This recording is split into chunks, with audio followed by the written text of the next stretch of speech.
Unfortunately, our busy lifestyles have kind of eroded the family time that maybe in the years past was there when the family would sit down to dinner and they would discuss with each other what went on throughout the day, and perhaps one of the family members would be more available to prepare a meal for the family. Fortunately, what I find is that if you ask people to make small changes, incremental stages, baby steps, you find that eventually they're able to incorporate it into their routine. It might be that they do their grocery shopping several days before and they prepare, chop up their salads and they put it in the refrigerator, so when they get home from work and everybody is hungry and there isn't much time to cook, they have these fresh ingredients on hand to put a meal together. There are multiple other ways, from recipes that we can potentially provide to certain websites, even to the home delivery services if one really wants to kind of have a very express type of a solution.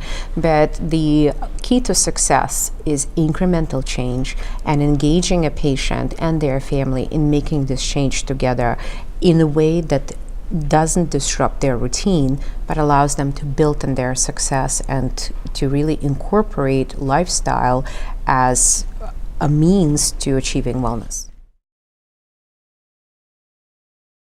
I saw a patient who was in his mid-50s who already had received 3 stents, and his heart muscle, his left ventricular ejection fraction was somewhat reduced.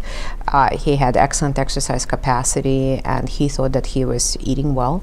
He came in on a lot of medications, including the maximal dose of one of the statin medications, and despite that his bad cholesterol could have been better.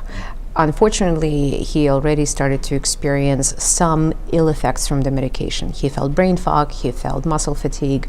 His concern was, or his wish was, to stop the medication. And this is very common, and there is quite significant number of patients stop statin medications or are non-compliant. However, this is a patient who received percutaneous stenting, who already has a cardiomyopathy. In that particular patient, statins have life-saving benefits. So he enrolled in our lifestyle program, which was a combination of nutritional approach, stress management, guidance with regards to his sleep habits, including introduction of certain techniques that he could use to manage his sleep, to manage his stress, as well as introduction of a specific nutritional concept that allowed him to use anti-inflammatory foods. And in about 6 weeks, his bad cholesterol dropped by about 45%. So with that, we were able to scale back a little bit on his statin medications. He's still on it. He's no longer experiencing the side effects, so his compliance will be much better.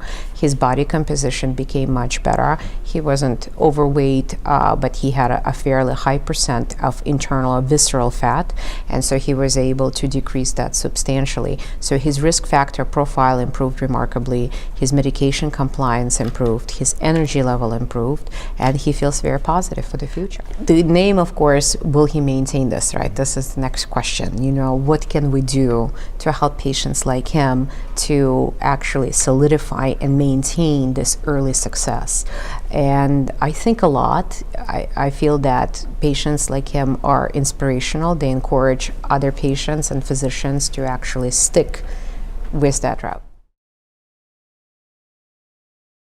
I met a patient recently who was in his 70s, and when we looked at some of his advanced blood work, it was clear to me that he really wasn't eating well because of the composition of certain things in his blood.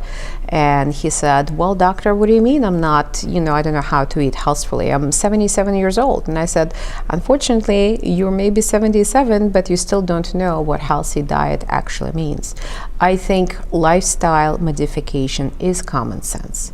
But just as you said, there is difficulty implementing it. One of the biggest impediments is reimbursement. This type of effort is usually not reimbursed. A physician may potentially align with a registered dietitian, perhaps even a health coach, and get some amount of reimbursement depending on a patient's insurance carrier. But so far, there is really no sustainable model that allows this to be executed as a common offering, let's say in the doctor's practice, whether this doctor is based in a private practice setting or a academic or hospital affiliated setting. I think there is absolutely a buy-in from the patients. They want this intervention. There is a lot of willingness and interest on the part of physician community, cardiology community to bring it forward. We need a regulatory structure, we need financial structure, and we need support to make this the standard of care.